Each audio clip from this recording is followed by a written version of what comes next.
What makes the toy hunting process so annoying is, well, there's two things here, right? So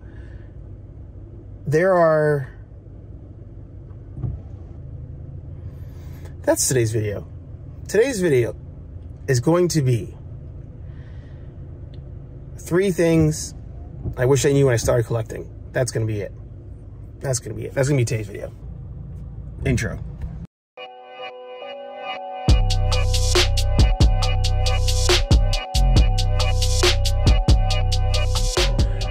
What is up, nerds? Me, your buddy pal, HeyArcher. Welcome back to Nerd Affiliated. I gotta change that logo. I said it last week, I think. I gotta change it. Not the logo, but it says HeyArcher on it, which is me, HeyArcher. But the channel is Nerd Affiliated, and I don't have something that says Nerd Affiliated, so I gotta change that. In today's video, we are doing a usual hunt. We're doing a usual hunt. But what I want to do is also talk about 3 things I wish I knew when I started collecting. I got this idea actually from Collector's Crush, so make sure you subscribe to them. Another channel that came out of nowhere and just RKO'd the entire toy hunting community. So I want to talk about the 3 things that I wish I knew when I started collecting, and maybe that will help you on your toy hunting quests. I was going to do a photo tutorial today, because I keep putting that off. I kind of did one the other day, but I want to do a full-on thing, tutorial on it. I may hold off on that, because I feel like 2 tutorials in one video is a lot. I don't know, let me know down below. Will I do the photo tutorial in this video? You'll have to see.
So this is a totally different day, my normal Tuesday hunt day. Well, what has become a normal Tuesday hunt day. Walmart. Ugh. It's always a tease, because what happens is I will go through that first section and see new NECA monster figures, that Willy Wonka figure. So I'm thinking, all right, the NECA rep is around somewhere. Just dropped off a bunch of stuff. No. The NECA section was bare, absolutely bare. The toy section was, wow. What's going on with shipments? There's just nothing. So it's you get one giant shipment and then nothing for weeks and months. But Bo-Katan was there. Don't need her anymore, but it was good to see her there. So it's hot. I got to turn the AC on. Let's move. It's funny. I'm setting up now to do the Tomorrow War review. And whenever I wear my hat backwards, I feel like I'm rocking TPC collector's look. I feel like that's his thing. But big fan of the channel. Check him out for sure. The number 1 thing I wish I knew when I started collecting: do not become obsessed. More specifically, if you're hunting 4, 5, 6, 7 days a week, you're a bit obsessed. Calm down. The reason I say that is, you want to enjoy the hunt. You want to enjoy the process. If you're going a lot, what happens is you start to get a little discouraged, right? You start to become almost like a slave to the job, because this becomes like a job. You're going to 2 targets, 3 Walmarts, Walgreens, GameStops. I mean, you can go on. You can go on and on and on. And my suggestion, if you're just starting out in the toy hunting process and the whole thing, you want to do some frequent visits, but more so to get an idea as to when they do their restocks. Now, this is not a perfect system. I will tell you that right now. I went to Target this week 4 times in a row because I'm looking for Goliath from NECA. And every day I went, there was something different on the shelves. The first day, nothing in Black Series. Second day, Obi-Wan and a Trooper. Third day, you know, I can go on. But what happens is they get returns, right? They find random things. That's going to happen. They're always going to find a random figure out back and put it out on the pegs. But to have more control of this hobby, or, you know, stop it before it gets too far, figure out what days they do their restocks. In my area, it tends to be Tuesday, Wednesday, and then they do another one maybe on Friday, but usually Tuesday, Wednesday is that sweet spot. Limit yourself, calm down, enjoy it, have fun. Do not become too obsessed. Because if you're going there frequently, you're wasting gas, you're buying stuff you didn't even need, stuff you didn't even want, but you're like, I'm here, I gotta get something. It starts to add up real fast. Calm down, plan it out, take your time, and enjoy it.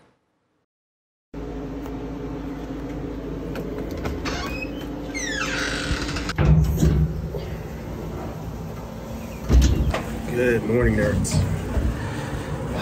Another day, 7:30 in the morning. Wednesday, next day.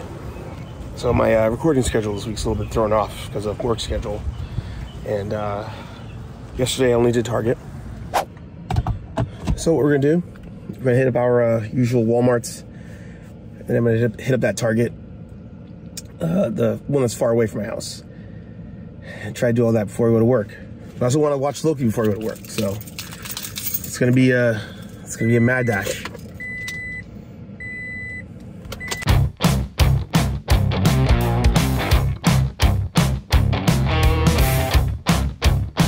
Lesson number 2 is do not purchase and do not collect solely for the point or intent of, oh, I'm gonna trade all these, I'm gonna maybe flip all these, oh, this is a rare collector one, I'm just gonna grab it. I wouldn't do it, right? There will be exceptions. There will, of course, be exceptions. But I think to even narrow it down further, don't necessarily get hooked into it's a blank store exclusive, Target store exclusive, Walmart store exclusive. Don't get sucked into that sticker, because you'll find that you'll buy things that you didn't really enjoy that much, but you were like, you know what, this might be hard to find at some point, and I'm gonna take it now, and maybe somebody will have something I want to trade it. You're not gonna trade it. You're gonna probably hang on to it. And there's a good chance, really good chance, that you picked up something that's gonna peg warm, and you didn't even realize it. So, with that being said, don't buy into the hype. Don't pick up something just because of the what if on a figure. Buy the figure because you want the figure. Buy the figure because you're collecting that wave, and you're like, this will be a nice addition to my collection, whether it's in box or outside of box.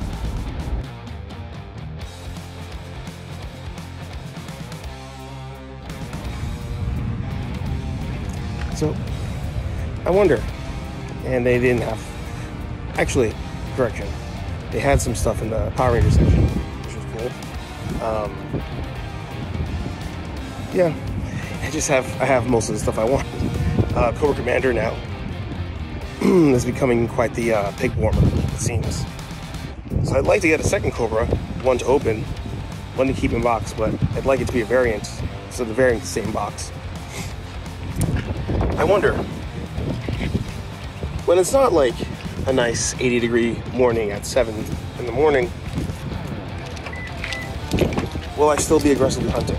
Like if I have to wake up at 7 and it's pure darkness outside, will I still be all in on doing this so often? Let me know down below. All right, one Walmart down. Again, NECA section there, always lacking. Just never anything in the NECA section. It's usually when I find stuff, it's in the main toy section. So we're gonna head south, head to Target, and then on the way back up, we'll hit up probably my usual main Walmart. Moving. All right, we are at Target. And on the way down, I was listening to an awesome channel. This may sound like a paid promotion, it is not. If you're not listening to Do You Speak Geek, you should. I listen to that every Monday, or it comes out every Monday. Listen to it like on Tuesdays and Wednesdays.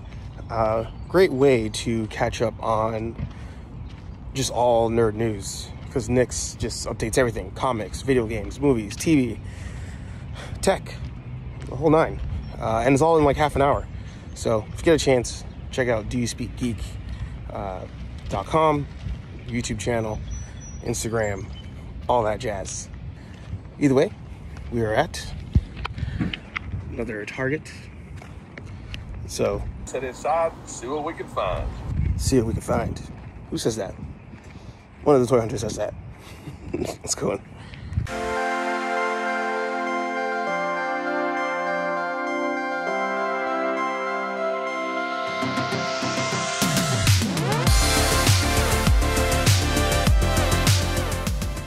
What's up, nerds? It is the 2 days later, I believe, from when we last saw each other.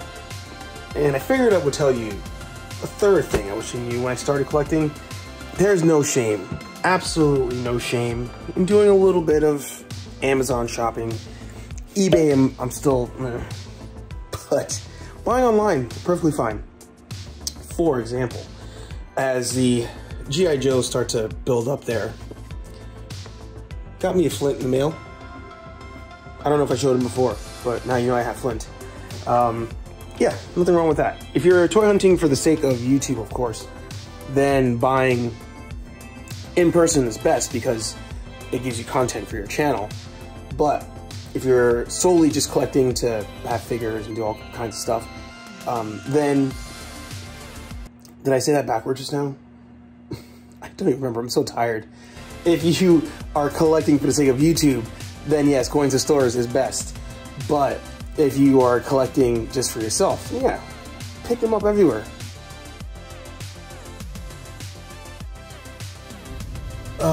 That Wonder Woman. I do like that Wonder Woman. And I feel like I need a Wonder Woman in my collection. But I couldn't pull the trigger on it. There was too much, I was thinking about getting it, I think, too much because I wanted... it's a rare one. I've not seen that Wonder Woman out a lot. It was too much. You know, maybe I would do the Build-A-Figure. Just maybe. But there wasn't enough. I wanted that figure because I looked at it and I was like, this is cool. I'm collecting this wave or anything like that. Yeah. I'm going to skip Wonder Woman. I'm going to skip Wonder Woman.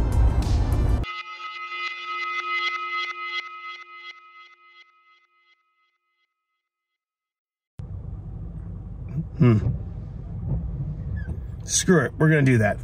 We're going to do a photo tutorial. All right. So figures are out of the box. Figures are set up. And now we can do some basic photos. Essentially, as you do different photography styles and whatnot, there are levels to the game, not in a snotty, like snooty type of way, but as far as like the gear you get, the rigs you get as far as your camera goes, as far as your lenses go, things of that nature. So last week I kind of showed you how I set up for just doing the thumbnail, but now I'll go into a little bit more detail on the lighting so you can get an idea of what you can kind of play around with. Now, I am not a professional when it comes to photography whatsoever, but I've been playing around with it for the last like year and a half, and especially when it comes to the toy photography, there are some really good people out there, like Toy Chess Quest does some great photos. So if you want more detail on how to do like even like cool tricks, you know, to make like fake backgrounds and stuff, definitely check out Toy Quest Chest. But here, I'll show you the setup that we currently have. We have our two figures there. We got Major Blood and we got Flint, kind of doing a nice standoff. So in this shot, there are 3 different lights. The light here, that's gonna be my main light. That's the one that's giving most of the light up action on the figures. Then my key light is the ring light there. And what the ring light is doing is it's giving some light to the back of the figures. Not a whole lot, but just another light source to highlight certain things on the figures. And then to give it a nice, evil, menacing look, I've got a red light here at the front, trying not to let this overpower the main light, just to give a nice red accent on the figures. So what I'll do first is we're going to turn the lights on one by one, and then you'll get an idea of what each one is doing. With photography, it's all about the light, controlling the light. And just now I showed you simple 3 different light setup. What you want to make sure you do is you also don't want other lights around. So if the TV's on, turn that off. If it's daylight outside and you can close the curtain, do that. Because you want to control as much as you can with the light. So as you start messing around with toy photography, try different lights, different setups, different angles, and then feel free to, of course, use your cell phone. But in a different video, I'll go over the lenses and all that stuff a little bit more. That's a basic kind of light tutorial on photos.